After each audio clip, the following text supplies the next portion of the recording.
Okay, hi again. We are going to do our third lesson now of the 9th week. And we are going to continue to talk about Çatalhöyük now.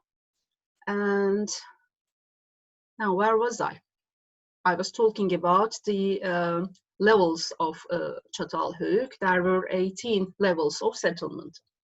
And they were all have been uncovered by today.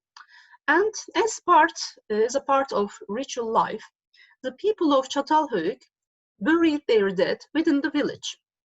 Human remains have been found in pits beneath the floors. Interesting, isn't it? They bury their dead in the floors. Very, very interesting. Beneath the floors and especially beneath hearths.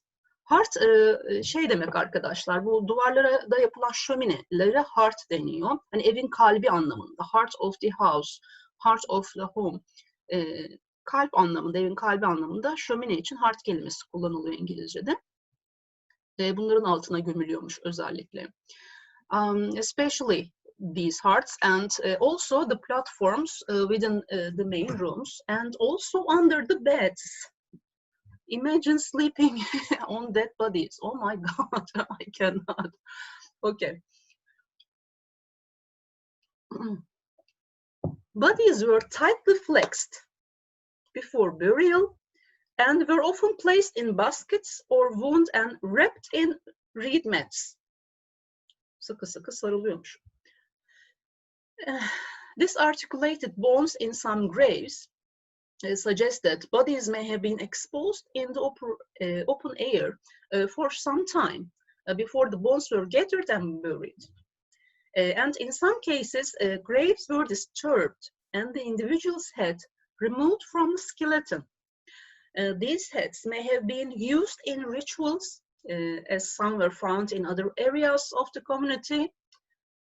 For example, in a woman's grave, spinning whorls were recovered, and in a man's grave, stone axes were found, and some skulls were plastered and painted with ochre to recreate faces, which is a custom more characteristic of Neolithic sites and Syria and at Neolithic Jericho than at sites closer by to this area. It's interesting.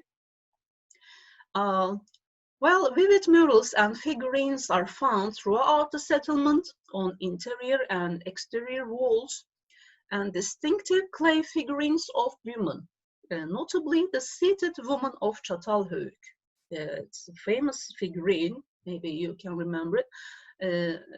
These have been found in upper levels of the site.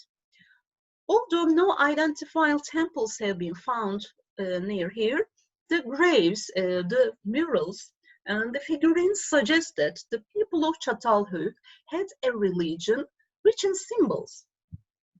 Rooms with concentrations of these many items have been little shrines. Küçük sunaklar da böyle bir sürü şeyler, semboller varmış arkadaşlar. Bu şekilde hani tapınak yerine kendi evlerindeki küçük sunakları kullanıyorlarmış yani. Shrine, sunak demek. These may have been shrines or public meeting areas. Yani bir araya gelip de tapınıyor olabilirlermiş. Predominant images include a man with hunting seats, red images of the now extinct wild kettles and stags, and vultures swooping down on headless figures. Such relief figures are carved on walls and, for example, such as lionesses facing one another, and heads of animals, especially of cattle, were mounted on walls. A painting of the village with the twin mountain peaks of Hasan Dağı in the background is frequently cited as the world's oldest map and the first landscape painting. However, some archaeologists question this interpretation.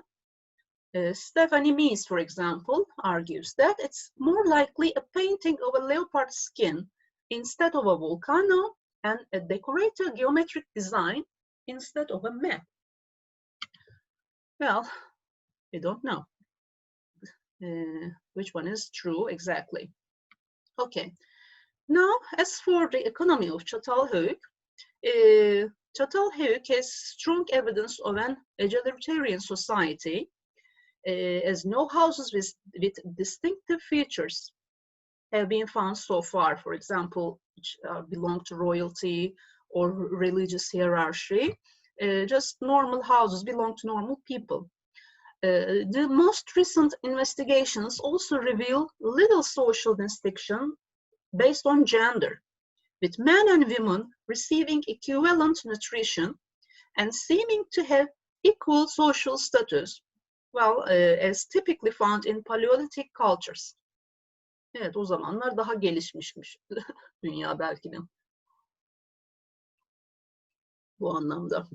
Well, children observed domestic areas and they learned how to perform rituals and how to build or repair houses by watching the adults make statues, beads, other objects, and learn the crafts. Çatalhöyük's spatial layout may be due to the close kin relations exhibited amongst the people. It can be seen in the layout that the people were divided into two groups who lived on the opposite sides of the town, separated by a gully. Furthermore, because no nearby towns were found from which marriage partners could be drawn, the spatial separation must have marked two intermarrying kinship groups. Interesting. Well, this will help explain how a settlement so early on will become so large. Kendi kendilerine üreyip şehri büyütmüşler, çok enteresan. This will help explain how a settlement so early on will become so large, as I said, and in upper levels of the site, it becomes apparent that the people of Çatalhöyük were gaining skills in agriculture and the domestication of animals. Female figurines have been found within bins used for storage of cereals, such as wheat and barley, and the figurines are presumed to be of a deity protecting the grain. Peas were also grown around, and almonds, pistachios, and fruit were harvested from the trees around the surrounding hills. Also, sheep were domesticated, and evidence suggests the beginning of cattle domestication as well. Yani büyükbaş hayvancılığın da başladığı, büyükbaş hayvanların da evcilleştirildiği de görülüyor burada.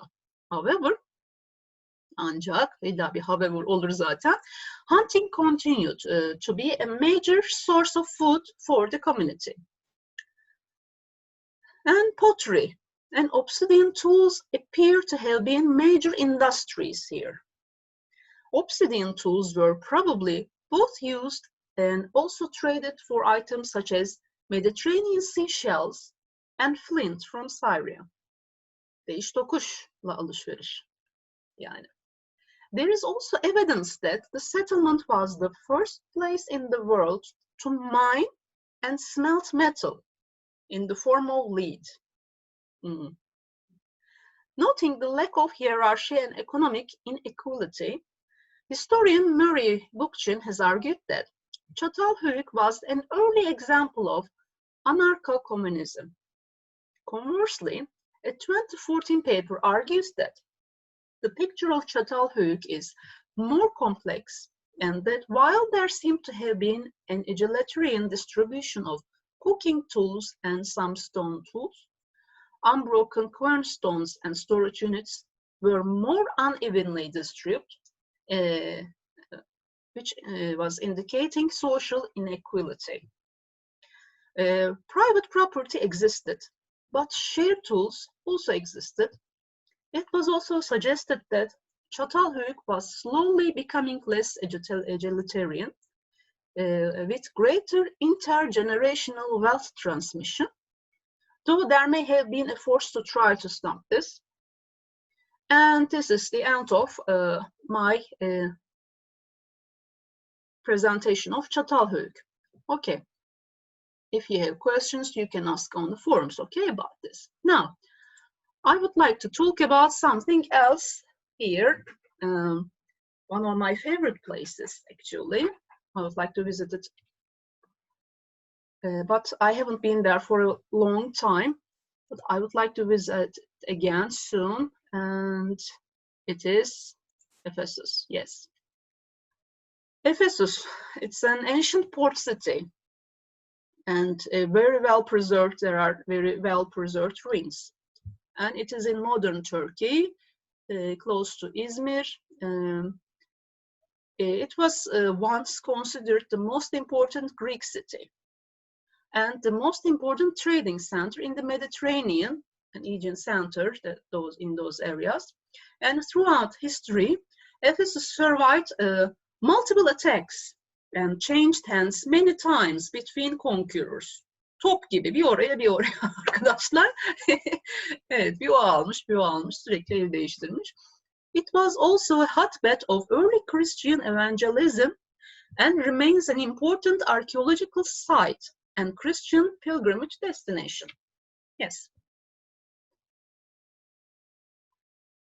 Kahve içmeden olmuyor, evet. Now, where is Ephesus exactly? Okay. Ephesus is located near the western shores of modern-day Turkey, where the Aegean Sea meets the former estuary of the river Kytros, about 80 kilometers south of Izmir, Turkey. Exact location, yes. And according to legend, the Ionian prince Androclus founded Ephesus in the 11th century BC. The legend says that Androclus searched for a new Greek settlement. He turned to Delphi oracles for guidance. The oracles told him a boar and a fish would show him the new location. One day, as Androclus was frying fish over an open fire, a fish flopped out. It was still alive, evidently.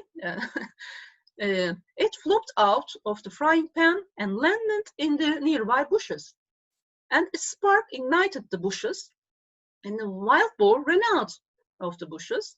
And Androclus recalled the oracle's wisdom, and he built his new settlement where the bushes still stood today and called it Ephesus. Okay. And there is another legend. It says Ephesus was founded by the Amazons, a tribe of female warriors, and that the city was named after their queen, Ephesia. Okay.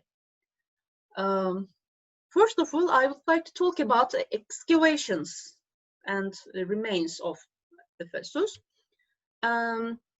Mr. Wood, working at Ephesus for the British Museum between 1863 and 1874, excavated the Odeum and theater, just these two. And in May 1869, he struck a corner of the Artemisium while digging. And his excavation exposed to view not only the center remains of the latest edifice, but the platform below it of an earlier temple of identical size and plan subsequently found to be that of the 6th century BC, to which Croesus contributed. The sculptured fragments of both temples were sent to the British Museum, and in 1904, B.G. Hogarth, another archaeologist, having another mission from the museum, examined the earlier platform and found beneath its center the remains of 3 yet older structures.